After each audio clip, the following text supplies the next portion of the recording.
this lesson, we're going to explore the career outcome that we categorized as directors.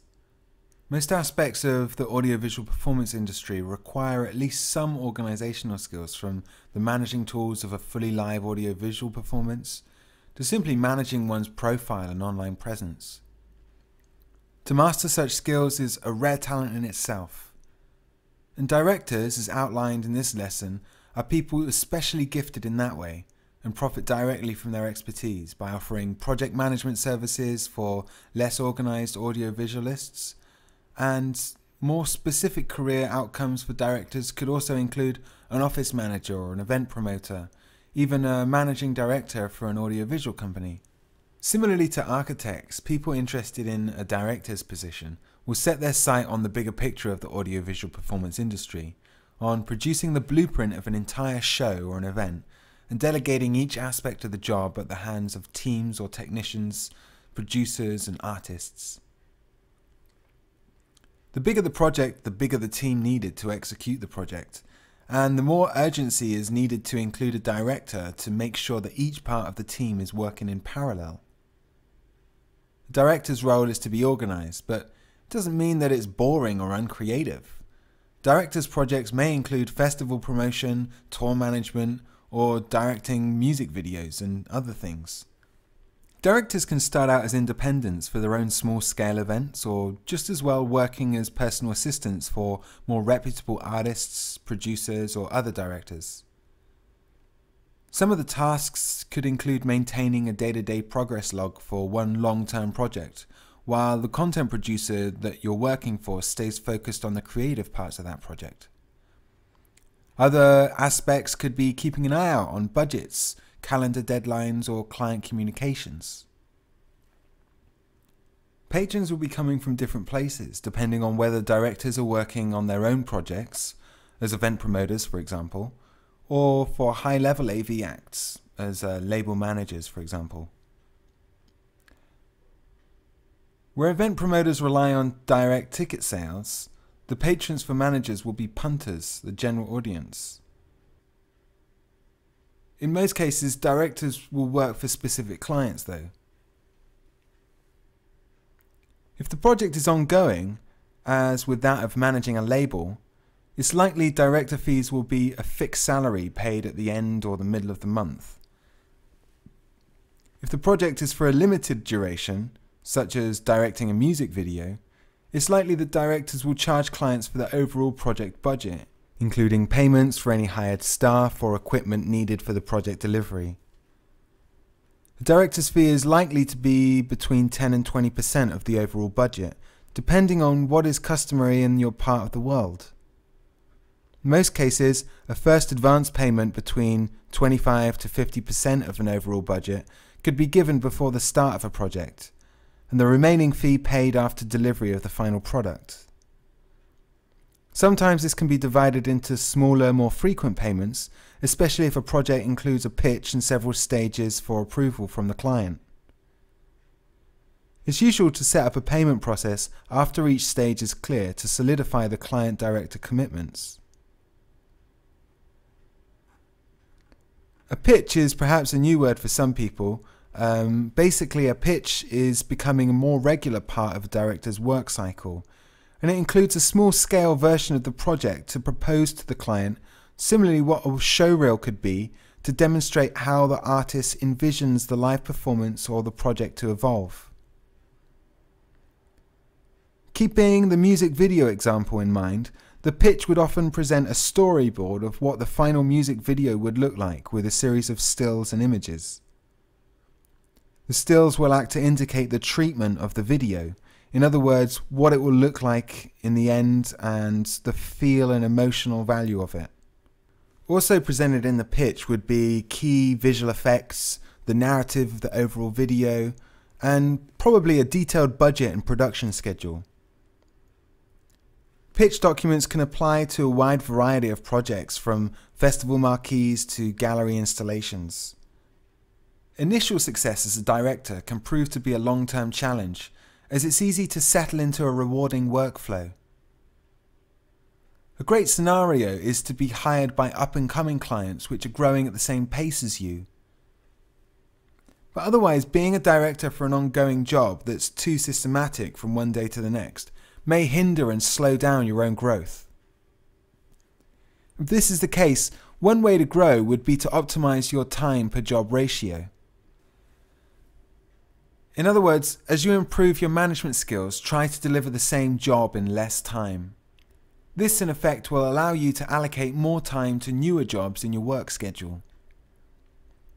If you're working in-house on an ongoing client project, propose to do the same job in 4 days per week instead of 5, perhaps at a 15% salary cut. Even better, if the ongoing job is as a freelancer, then you get paid per job and not per time. And because you can deliver the same amount of work quicker, you can be more efficient in earning. As you expand as a director, you may choose to delegate some tasks to other freelancers in an attempt to free up your own time for pitches and new projects. No doubt, seeing a growing team of freelancers around you is a good indication of your success. And finally, when you're ready to transfer yourself from your old clients to your new clients, be careful not to burn your bridges. The employer you're about to leave may well become a future client as well. When expressing your desire to move on, at the same time propose one of your colleagues or protégés as a replacement, and this will ease the pain and the difficulty of loss for your old boss. Let's demonstrate a typical workflow for a mid to high level director, from the pitching level to delivering a job and more. As we explained before, a high profile director, like any other audiovisualist, will most likely have to have a website with good traffic and good search engine results to attract first-time clients. Chances are a good director will also be working with an agency, which will facilitate client relations. In this example, a band manager has seen a really good show from another band, say band X, and that the director has worked on to do the backdrop visuals. The manager goes on to YouTube and searches for band X and finds demos of the visuals posted by the director. The director has typed in her website link and contact details. So the band manager gets in touch directly with the director from the links left on the YouTube site and asks her to pitch the band's next European tour. Their tour will start in 4 months' time. The manager has already found a lighting engineer, and the band has to have a good idea about the track list they want to play on the tour. The director asks for a copy of that track list to listen to the music whilst thinking of the visual concept for the tour. She also asks for the contact details of the lighting engineer so they can discuss some technical stuff. The director calls the engineer to ask about his plans for lighting the band on stage, and the engineer says that he will mainly use the red, yellow and white lights. So when listening to the track, the director notices that the band uses a lot of European folklore as an influence to their music.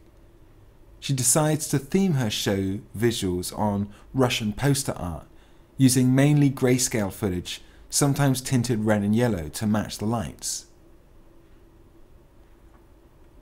The director searches for examples of Russian poster art online and phones up a few content producers that could design animations along that theme. She also looks up for video technicians to take on the tour if needs be. During her research, the director notices that a lot of poster art uses diagonals, and so she decides to create a custom diagonal-shaped screen for the band's show. Now that the director has all the elements she needs, she makes a first draft of the budget. A week later, the director gets back in touch with the manager to show him a mood board and some of her concepts, which is like a series of still images of what the show would look like.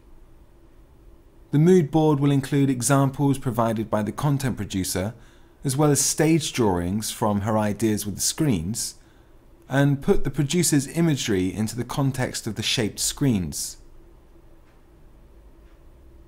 There'd be a mock-up of stick figures playing guitars, for example. The manager likes the mood board and shows it to the band. The band can't quite visualize it and asks the director for another way to present it to them. The director comes back another week later and shows the band a scale model of their stage, complete with tiny screens, projected content, and human silhouettes to show the sense of scale. The band totally understand this and they love it. Before going any further, the manager asks them how much it's going to cost. And the director shows him a budget broken down into preparation, production, rehearsal, and touring days, with a daily rate figure. It's not cheap, but it's fair, and in line with the current market prices. And the budget clearly shows where all of the costs are being spent.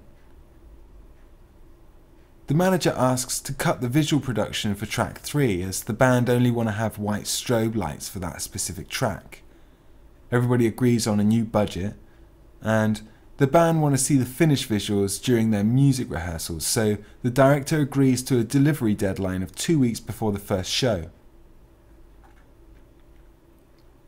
Production starts now, and there's 3 months to go before the deadline. The director gets back to the content producers and the rest of the staff needed to deliver the show. The content producer says that they need 2 weeks to finish each of the band's music tracks, since they're planning to play 10 tracks. And with 3 months left to the deadline, the director is going to need a second content producer to make sure everything's done on time. The director looks into a contact list to find another content producer, and at the same time locates somebody to build custom diagonal screens. Finally, the director books a photography studio to capture black and white pictures of models, which the content producers will animate later. She's planning to take the pictures herself to save from the unexpected costs of hiring the second content producer.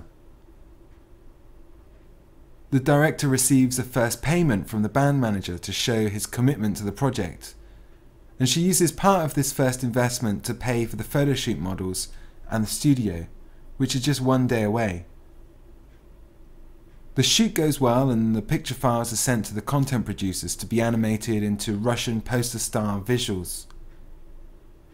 The band manager hired a touring manager to handle all the logistics of travel and accommodation.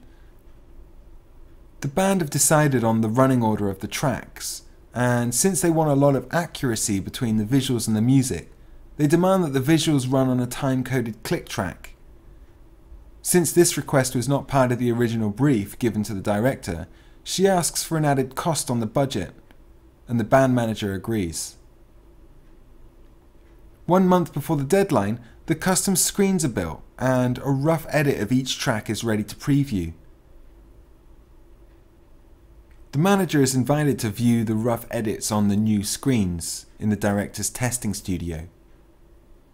The manager is happy with the results so far, and the band is then invited. They're excited by the sketches but would like to add a third colour, blue, which also figures on their latest album artwork. The director agrees to the required changes and notifies the content producers that they can also use this blue, but also the lighting engineer, because he'll have to add blue into the lighting design. No extra charge is added for this. 1 week before the deadline, the director incorporates the videos into a media server with the help of a video technician. They then check if each video is perfectly synced to the music's timecode. She's happy with the results, and the content producers deliver their final versions a few days later. The technician updates the files on the media server, and we're ready to go.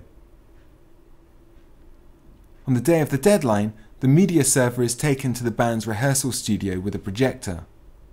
The custom screens are left behind as they don't fit that studio, but the media server is connected to the band's own click track and timecode, so the band can rehearse for the next 2 weeks with the finished visuals projected in front of them.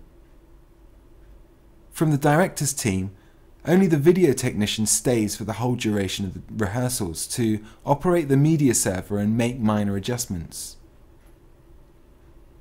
The manager pays the director for the second half of the production budget. The latter in turn pays for the content producers who've finished their work. The video technician is paid an initial sum as he will carry on working through the tour, setting up and operating the band's visuals. The band plays a warm-up gig in their local city to an intimate crowd of die-hard fans. Even if this is a warm-up, all of the gear is installed properly, including the custom screens. The gig goes well, and they're ready to move on with the full touring schedule. The director moves on to other job opportunities, but keeps a tab on the tour to see if the band manager is continuing to provide the technicians' wages paid monthly. The director receives a high-quality backup file of the final edit from the content producers, which she files in her archive data drive, and publishes a small sample to a website, as well as YouTube, and as part of the promotion for a new contract.